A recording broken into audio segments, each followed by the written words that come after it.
Hola hermanos en Cristo Jesús, mi nombre es Benito Romero Corpus, estoy recluido aquí en el reclusorio Varonil Sur, acusado por tentativa de homicidio.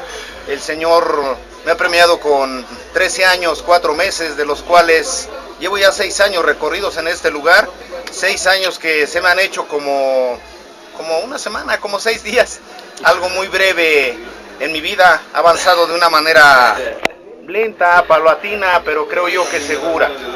Yo recuerdo que de joven, de niño, de un adolescente también, ¿verdad?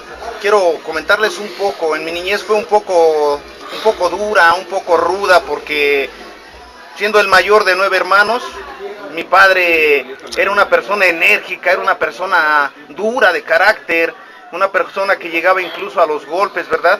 Me tocó vivir todo eso con él, golpes que me dejaron marcados para toda la vida, porque yo incluso llegué a pensar que no me quería, incluso llegué a pensar que probablemente era hasta adoptado, ¿verdad? Pero terminé reconociendo que no era culpa de mi padre, que él no era culpable de nada, siendo que a su vez él tampoco fue preparado de parte de sus padres, él tampoco fue enseñado cómo ser pues un buen padre, un buen esposo. Eso lo llevó a cometer muchos errores que muchas veces nosotros como hijos quedamos marcados, o nosotros como padres marcamos a nuestros hijos también con ese maltrato.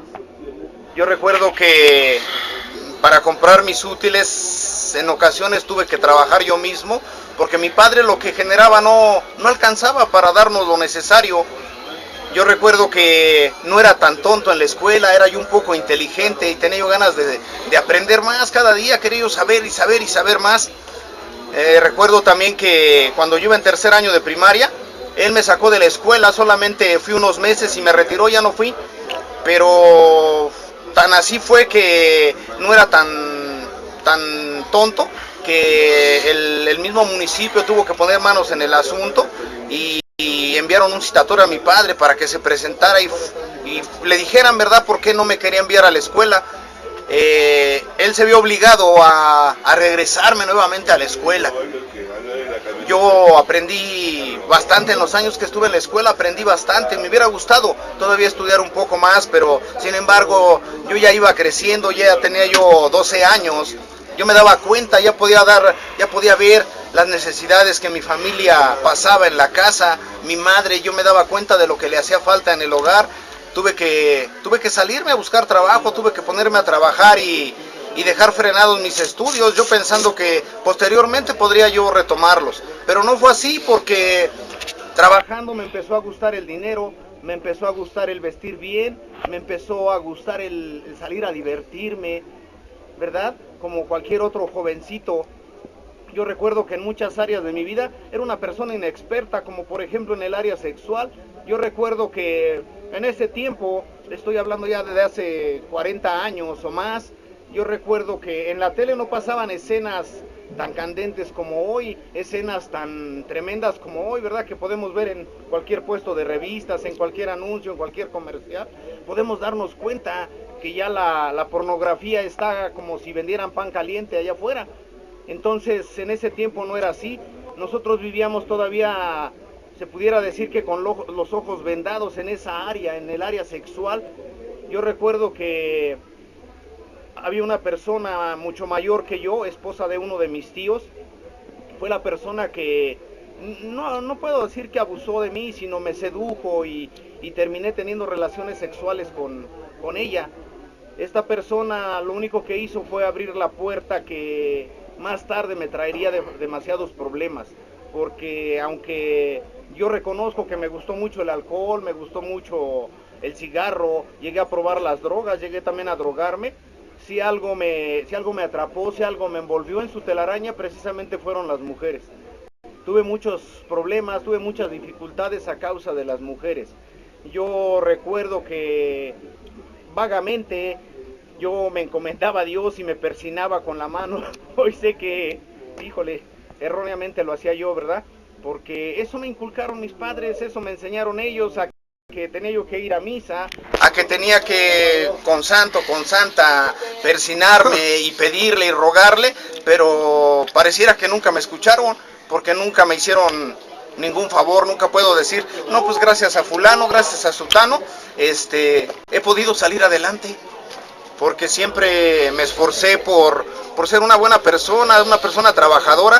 Sin embargo, mis padres eran devotos de la Virgen de Guadalupe, eran devotos de San Martín de Porres. Yo recuerdo que cuando ya estaba un poquito más grande, esto se los voy a decir porque es muy importante para mí.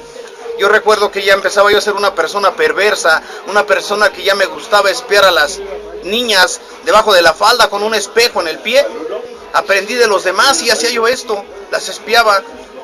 Entonces, mis padres, al tener un reclamo y otro reclamo de que hacía yo estas cosas, yo recuerdo que ellos una ocasión intentaron vestirme de San Martín de Porres, según que para que se me quitara toda aquella mala maña de andar viéndole los calzones a las niñas por abajo de la falda con el espejo. Pero pues yo creo que lo hicieron de mala manera, porque no dejé de hacerlo. Siempre me gustó, siempre fui morboso, siempre fui con lascivia en mi mente. Todo el tiempo era buscar y buscar y buscar y buscar una mujer y otra mujer, porque nunca me saciaba estando con una, ¿verdad? Pero yo, en mi ignorancia, yo clamaba y le decía: Dios, pues si existes, cambia mi vida, cámbiala, porque no me gusta que las personas se expresen de esa manera de mí, que soy una persona infiel, que soy una persona perversa, que soy una persona que no respeta a nadie. Yo sentía feo, a mí me dolía, a mí me lastimaba, porque algunas personas me lo decían y algunas otras, yo mismo me daba cuenta cómo se burlaban de mí, cómo me catalogaban, ¿verdad? Esto no me gustó. Yo clamaba al Señor. Yo una ocasión recuerdo que le dije a mi madre: madre, ¿tú crees que verdaderamente Dios existe? Porque yo le he pedido que cambie mi vida y no me hace caso. Me dijo mi madre: mira, pídele a la Virgen de Guadalupe, ella es muy milagrosa, y si no te vamos a llevar hasta San Juan de los Lagos. Esta virgencita también es muy milagrosa.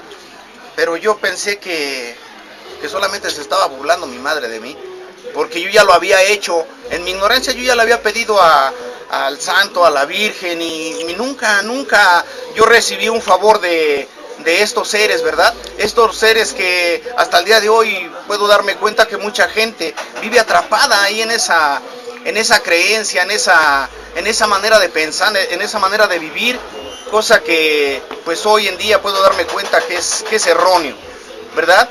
Yo recuerdo que a los 22 años conocí una persona, me enamoré de ella, nos llevamos muy bien como novios.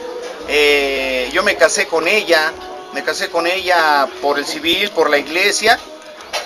El Señor nos dio cuatro hermosos hijos, pero yo pues me perdí, me alejé de las personas que me querían, y sobre todo hoy puedo darme cuenta que me alejé de Dios. Entre más cometía yo errores, entre más conocía yo personas, más me alejaba yo de la presencia de Dios. Esto me llevó a ser demasiado infiel con la que era mi esposa. Muchísimas veces fui infiel. Algunas se enteró ella, muchas me perdonó, pero sucede que posteriormente, con la vara que mide uno, pues es uno medido, ¿no? Ella también hizo lo mismo conmigo, y yo no tuve el valor, no tuve la cabeza fría para perdonarla. Esto nos llevó a un divorcio. Cuando yo me divorcio de esta persona, pues pierdo no nada más a una esposa, sino pierdo a mis hijos, porque en el juzgado de lo civil hicimos un acuerdo donde ella se iba a quedar con los hijos, y con lo poquito o mucho que el Señor había puesto en mi vida para yo hacer para mis hijos, todo se le quedó a ella. De pronto me vi con las manos vacías, de pronto me vi lleno de amargura, lleno de tristeza, lleno de rencor, sin saber a quién acudir. Yo en mi loca carrera, en mi desvarío, en mi extravío de mi mente y de mi corazón, yo lo único que deseaba era abandonar el país, salir huyendo de aquí, porque aquí me traía muchos recuerdos. Aquí me acordaba frecuentemente de esta persona que, aunque me había traicionado, yo no la había podido dejar de amar. Vivía en mi corazón, vivía en mi mente, y eso me lastimaba, eso me dolía, eso era como una gota de plomo a cada instante en mi corazón. Esto pues me orilló a quererme ir del país, pero ahí me habló el Señor. En esa huida me habló el Señor porque yo recuerdo, no recuerdo exactamente la fecha, pero fue en el año 2008 cuando yo quise huir y en el camino me encontré una persona que era creyente, era cristiano, yo no lo sabía. Él acudió a mí a través de una de sus niñas, una niña de 8 años. Yo estaba triste porque yo quería despedirme de mis hijos, porque yo pensaba irme. Esta niña, yo estando inclinado con la cabeza como avestruz casi metida en la tierra, esta niña llegó y me tocó mi hombro y me dijo, hola, ¿estás triste? Yo me imaginé que era la voz de mi hija, la más pequeña, y me enderecé y pues no era ella. Esta niña iba con sus papás y iba una persona mayor con ellos. Estas personas iban a una, ¿cómo se le podría llamar? Una reunión cristiana en el Zócalo, pero masiva porque había muchísima gente. Yo siento que había más de 1 millón de personas reunidas ahí, alabando, danzando, gritando, levantando los brazos y dándole la gloria a Dios. Y yo solamente me burlé y solamente decía yo, estos están bien locos, cómo brincan, parecen cabras ahí. No lo entendía. Todo el día, hasta ese momento que fue como a las 3 de la tarde, toda la mañana, todo el día había estado marcando y nunca me contestaron. No recuerdo el nombre de la señora, pero el nombre del varón sí se llama Aarón. Era un hombre salvadoreño. Me dice que si le permitía yo hacer una oración por mí. Yo le dije, adelante, cómo no. Llamó a la persona adulta que iba con ellos, era un pastor. Yo no sabía que era un pastor, yo pensé que de ovejas, ¿verdad? Entonces vino esta persona, puso su mano sobre mi cabeza y empezó a hacer una oración. Y me dijo, no te preocupes, el Señor va a conceder los deseos de tu corazón. Yo empecé a caminar del Zócalo hacia Isabela Católica, incluso sobre la calle de Isabela Católica. Antes del metro, una esquina antes, yo recuerdo que había un teléfono ahí. Y dije, es la última vez que le voy a marcar a esta persona, si no me voy a tener que ir sin despedirme de mis hijos. Yo le marqué y pareciera que estaban esperando la llamada. Cuando timbra por primera vez, me contestan. Lo demás fue hermoso porque pude pasar tiempo con mis hijos y todo, pero me burlé del Señor porque no hice caso, no puse atención a lo que Él quería con mi vida. De ahí me voy a San Luis Potosí, se me acaba el dinero. En Querétaro le marco a una de mis tías y le digo, tía, necesito que me hagas un favor, mira, yo voy para San Luis Potosí, pero no me alcanzó el dinero, nada más llegué a Querétaro. Dice, no te preocupes, hijo, ahorita te deposito por Electra, me vuelves a marcar para que te dé el número. Ya llegué a San Luis Potosí. Estas personas, mis tías son hermanas de mi madre, porque mi madre es de San Luis Potosí. Yo con la tía que iba a llegar, resulta que se iba a Guanajuato con su esposo. Y me dice, mira, hijo, no creas que no te quiero recibir en mi casa, mira, necesito ir a Guanajuato con tu tío, pero quédate con tu tía Gabriela. Y resulta que mi tía Gabriela era cristiana también. Fue la segunda llamada, pero yo todavía no lo entendí, todavía decidí escoger mejor lo que el mundo me ofrecía. Y yo llegué, me puse a trabajar en San Luis Potosí. Yo no creo que haya sido mi bonita cara, ¿verdad? Yo creo que el acento me dio a conocer a todas las personas, porque yo trabajaba en una empresa vendiendo muebles a Cambaseo. Conocí muchísima gente, conocí todo San Luis Potosí, toda la ciudad. Pero ¿qué creen? Conocí muchas mujeres también ahí. Mujeres que me envolvieron nuevamente. Volví a caer en lo mismo. Volví a caer en lo mismo, en lo que más padecía yo volví a caer. Y en lugar de avanzar pareciera que venía yo de reversa. Llego a la ciudad conozco una persona, antes de irme, conocí una persona con la cual hicimos planes para vivir juntos. Nos salimos de San Luis Potosí, nos fuimos a la ciudad de Nuevo Laredo, Tamaulipas. Pero quiero comentarles esto también. Antes de irnos a Nuevo Laredo, Tamaulipas, pues yo era una persona perversa, mala, en extremo, ¿verdad? Me gustaban solteras, viudas y casadas, como dice la canción. Yo recuerdo que andaba yo con una mujer casada. Una ocasión que estaba yo con ella, su esposo era camionero, supuestamente había salido a un viaje largo. Y resulta que llegó sin avisar y llegó y me encuentra con su señora en su casa, en la cama. Esta persona me disparó 3 veces y y no me pegó ni un tiro. Yo no lo entendía, hoy lo entiendo, hoy lo digiero completamente y sé que la poderosa mano de Dios fue la que detuvo esas balas porque Él tenía un propósito para mi vida. Yo no lo sabía, pero Él ya lo sabía. Entonces, en lugar de avanzar, llego a Nuevo Laredo, Tamaulipas, pero se viene un diciembre del 2008, perdón. Vengo con la que entonces era mi pareja, venimos al estado de Tlaxcala a visitar a mi madre, a mis hermanos. 20 días después, ya en febrero, ya íbamos de regreso, pero yo sabía que aquí en el distrito estaba mi ex esposa con mis hijos, entonces yo trato de buscarlos, pero cuando yo trato de buscarlos, me detiene la judicial a mí, en la segunda sección de Tlalpan, y me llevan detenido, acusado de tentativa de homicidio. Un 11 de febrero me detienen, paso 2 días en la delegación, yo no sabía qué pasaba, ¿no? Dije, bueno, pues qué hice o qué me comí que no pagué, yo no lo entendía hasta ese momento. Me trasladan aquí al reclusorio sur el día 13 de febrero, un día antes del Día del Amor y la Amistad, que yo estaba haciendo planes para pasear, para disfrutar con la que entonces era mi pareja, ¿verdad? Yo quería, pues, pasármela bien con ella, pero el Señor tenía otros planes. El Señor había decidido otra cosa. Llego aquí al reclusorio, trae una playerita de esas cortitas, una camisetita y una chamarra solamente. Cuando entramos por el zaguán, cuando a mí me ingresan, porque llegué solo, me trajo un judicial solito en un vehículo, me ingresan por el zaguán, ahí me quitan la chamarra y me la hacen cachos. Y en febrero recuerden que hace mucho frío, y yo padezco mucho de frío, soy muy friolento. Recuerdo que ni siquiera pude llegar a lo que en ese momento iba a ser la estancia. Hoy sé que antes para mí era una celda, ahora sé que se llama estancia, ¿verdad?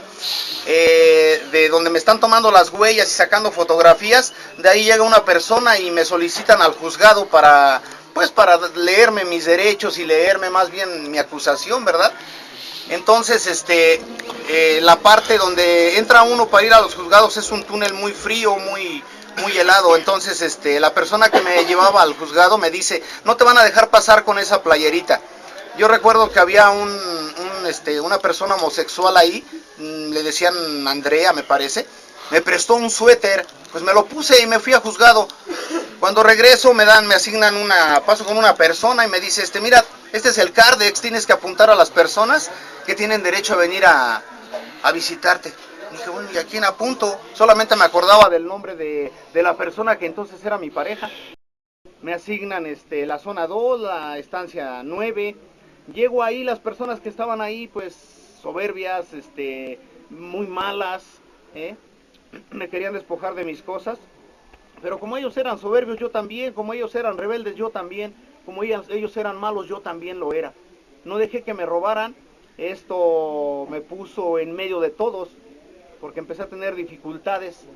Pasan unas semanas, me trasladan al área de COC, al centro ¿de qué es? De observación y clasificación, y me asignan el dormitorio para cuando paso a población, me asignan la zona 1 del anexo 5, en la estancia 7. Aquí llego y puro chamaco rebelde, puro chamaco malo, drogadictos y abandonados, tristes, hundidos en su amargura. Llegó el viejo, porque yo era el más viejo, no solamente de edad, ¿verdad? Sino que el último que llegó, yo tenía que formarle. Pasé muchas dificultades ahí, tuve muchos problemas en esa estancia. Tuve tantos problemas que en ese tiempo yo recuerdo que los custodios se les pagaba 10 pesos de lista para que a uno lo dejaran dormir en el pasillo, en la zona. Algunas ocasiones me tocó dormir ahí en la zona, con mis 2 cobijitas y pues, lo que viniera. Pero resulta que en la zona 1, en la estancia 10, me traslado, me paso para allá, para esa estancia, me reciben ahí. Había una persona que se llama José Amaya. Esta persona era cristiana. Yo estaba todo el tiempo sentado ahí a la entrada de la estancia pensando en qué iba a suceder, qué iba a pasar con mi vida, a dónde me iba a dirigir ese giro de mi vida, ¿verdad? A dónde me iba a llevar. Esta persona me hablaba, me alentaba con palabras, que alegraban mi corazón en ese momento. Sin embargo no creía. No entendía lo que me decía, ¿verdad? Hoy pudiera decirles que ya lo entiendo, ¿verdad? Ya lo entiendo. Hay un versículo hermoso que está ahí en 1 Corintios 2:14, y hoy entiendo por qué yo no entendía lo que este varón me decía. Esta persona había cometido un delito en Los Ángeles, en Estados Unidos. Entonces iba a ser extraditado para allá. Yo recuerdo que antes de que se lo llevaran, un día jueves, vino su esposa, vino su mamá y vino un pastor nuevamente. Vino un pastor con ellas y me dice este varón, me dice, oye, te invito a que bajes a mi mesa a comer. Recuerdo acá en la sala B, ahí bajé un tiempecito después de que él se bajó. Y resulta que cuando yo bajo y me presento frente a su mamá y su esposa, se me quedan viendo y me dicen, oiga señor, nosotros lo conocemos. Digo, sí, yo también las conozco. Yo les vendí muebles en San Luis Potosí. Sí, dice, oiga, apenas hace unos meses. ¿Qué hace usted aquí? Yo quisiera saberlo. Yo quisiera saberlo también. ¿Qué hago aquí? Resulta que estas personas solamente venían a ver a su interno cada mes. Cada mes venían a verlo solamente. Esta persona me platicaba que en la iglesia donde él congregaba en San Luis Potosí, la iglesia hacía una ofrenda de amor. Yo lo veía como una colecta entre todos los que congregaban ahí, y lo enviaban con el pastor para que se lo trajeran a esta persona. Pero resulta que no pasaron muchos días, no terminaba todavía el mes de marzo de ese mismo año, cuando a esta persona llega el custodio muy de mañana, muy en la madrugada, y lo saca de la estancia y lo lleva hacia afuera. Para suerte mía, ese día me quedé en la zona, tuve dificultades en la estancia y me quedé en la zona. Cuando veo que pasan con José, le pregunto al custodio, disculpe señor, ¿a dónde lo lleva? No te puedo decir. Lo sacaron. A mí no se me ocurrió nada, porque dije, pues ¿cómo le puedo ayudar a este hombre? ¿Cómo le puedo ayudar si estamos en la misma circunstancia, verdad? ¿Qué puedo hacer por él? A mí no se me ocurrió otra cosa más que amaneciendo, inmediatamente que abrieron, yo me dirigí a la iglesia Él Vive, en la cual congregamos aquí en este lugar. En ese lugar, pues estaban los pastores, algunas personas que yo sabía que eran pastores, como el pastor Juan Carlos, el pastor Miguel, el pastor Rodrigo, y algunas otras personas que estaban al frente de la iglesia. Entonces acudo con ellos, y el que más conocía a José es el pastor Andrés. El pastor Andrés, desde ahí el Señor ya lo había ocupado, ya lo había apartado para mí, porque llego y le digo, oiga, disculpe Andrés, fíjese que en la madrugada se llevaron a José Amaya, y pues no sé, me gustaría que lo pusieran en oración, Ya llegaron los demás pastores, otras personas, hicieron un círculo y me incluyeron en ese círculo. Oraron por José y me preguntaron que si yo ya había recibido a Cristo en mi corazón. Les dije, ¿y qué es eso? Ah, mira, se trata solamente de hacer una oración, aceptando en tu corazón que necesitas ayuda, que necesitas que Jesús obre a través de tu vida. Yo le dije, bueno, sí, está bien, adelante. Hicimos la oración. En ese momento yo recibí a Jesucristo en mi corazón, y a partir de ese momento mi vida empezó a cambiar radicalmente, porque empecé a hacer cosas que jamás había hecho. Recuerdo que estaba ahí un peluquero frente a la iglesia, Serapio Zúñiga Ríos de Querétaro. Esta persona era el dueño de la peluquería y me preguntó, oye hermano, ¿y qué haces todo el día? Digo, pues tengo que estar en la estancia ahí cuidando la entrada. No, dice, no, dice, ya no vayas, dice, no, dice, tú estás haciendo tus cosas, no tienen por qué tenerte ahí, dice, ¿qué te parece? Vente a trabajar conmigo. Esta persona me empezó a introducir a leer la palabra, me exhortó a ir a tomar los niveles. Fueron los primeros que tomé ahí con este hermano, Horacio. Él me dio los 4 niveles, después tomé el callado del pastor, y he estado siguiendo tomando cursos que hasta el día de hoy, pues me han sacado a flote, ¿verdad? Porque me han abierto los ojos, han quitado de mí la ignorancia en la que viví en el pasado. Hoy en día puedo decirles que el Señor ha hecho cosas maravillosas en mi vida, pero déjenme seguir la corriente como iba. Después de esto, yo acudo a tomar los niveles. todas las mañanas a las 7 de la mañana yo estaba ahí en la iglesia con un hermano que ya se fue libre, con Richard. Ahí me ponía yo con él a barrer la iglesia, a acomodar las sillas, a bajar los instrumentos al área de visita también. Pero un día que subimos en la tarde, a las 4 de la tarde que subimos las cosas, estaba yo solamente solo en la iglesia porque Richard había ido a pasar su lista a las casi 6 de la tarde. Había un pastor, Alejandro Treviño, llegó y me dijo: hermano, ¿estás solo? Le digo: sí, ahorita viene Richard, fue a su lista. Dice: ¿quieres acompañarme a ingreso? Digo: pues sí, yo no sabía ni a qué, pero yo dije que sí. Resulta que llegó Richard y me dice: vente, vámonos. Nos fuimos a ingreso, a COC también fuimos. Esta persona me puso a hacer cosas que yo ni siquiera sabía cómo hacerlas, ¿verdad? Si me hubiera puesto a lavar trastes, sabía yo hacerlos, a lavar mi ropa, lo sabía hacer. Pero me pone a andar zona por zona, estancia por estancia, hablándoles de la palabra de Dios, cosa que yo no sabía hacerlo. Posteriormente la primera ocasión llegó mi hermano Oscar Guante, ya me alcanzó y empezaba él empezaba a hablarles de la palabra. Yo no supe cómo, no supe en qué momento mi lengua fue desatada, y en ese momento empecé a compartirles también tantas cosas tan hermosas, que yo recuerdo que estancias completas en el área de COC recibían a Jesucristo en su corazón, todos postrados de rodillas, derramándose en lágrimas, y yo pude experimentar en ese momento algo hermoso, algo bello que jamás había experimentado, ni alcohol, ni droga, ni mujeres, ni nada. Había logrado darme ese gozo, esa felicidad que estaba yo experimentando en ese momento. Recuerdo que posteriormente seguía yo teniendo la hambre, la sed todos los días, que incluso cuando iban, todavía no eran las 6 y yo ya estaba ahí con los hermanos: vámonos, no van a ir hoy, vámonos a evangelizar, a predicar. Aunque yo no predicaba, ¿verdad? Soy honesto, yo no predicaba. Seguí yendo a acompañar a los hermanos, muchas veces nada más a escuchar. Algunas ocasiones intervenía yo también compartiendo algunas porciones de la escritura.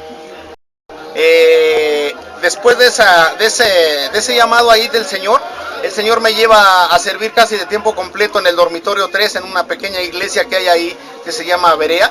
Ahí me llevó a servir el Señor. Ahí empecé a hacer mis pininos, como dicen, pero sin antes haber experimentado algo hermoso también, porque con este pastor que les mencionaba, que marcó mi vida, el pastor Andrés, y otro hermano que también ya se fue libre, recuerdo que fuimos con una guitarra al área de COC, empezamos a alabar al Señor, alabanzas, todo bien bonito, bien hermoso ahí, con un buen grupo de personas que se reunieron, y terminan las alabanzas y dice Andrés, dice: hermanos, siéntense, pónganse cómodos, dice, vamos a escuchar la palabra.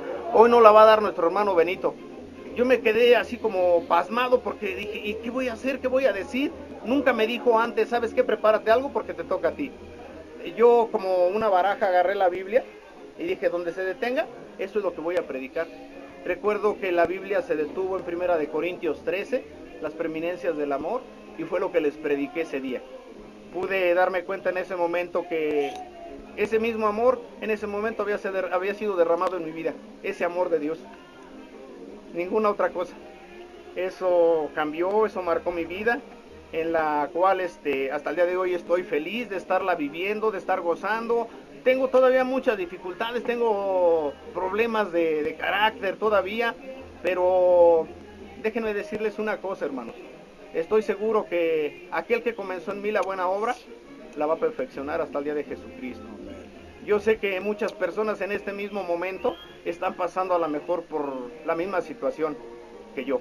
A lo mejor también fueron maltratados, a lo mejor también vivieron carencias, a lo mejor también les tocó un padre golpeador, un padre rudo, y están lastimados, tienen herido su corazón, tienen raíces de amargura en él. Su mente no es clara, su mente está entenebrecida, porque el enemigo es lo que quiere, tenernos ahí. Es la mejor situación donde nos quiere él tener. Pero déjame decirte algo, hermano, a ti que me estás escuchando, si tú ya estás cansado de tu manera de vivir, si tú crees que no tienes remedio, si tú crees que nada ni nadie puede perdonarte, déjame decirte que Jesús te está esperando con los brazos abiertos. Él sí te ama. Si tú crees que estas palabras que has escuchado han llegado a tu corazón, a tu mente, quiero que por favor repitas conmigo en esta oración. Señor Jesús, reconozco que soy pecador, reconozco que te he fallado, reconozco también, Señor, y creo que tú moriste por mí, pero al tercer día resucitaste, Señor. Hoy en este día, Señor, en esta hora, en este momento, te invito a que entres a mi corazón, que lo gobiernes, que tomes tú el control de mi vida, que tú seas el conductor asignado, Señor. Y te recibo como mi único y suficiente Salvador. Amén. Amén.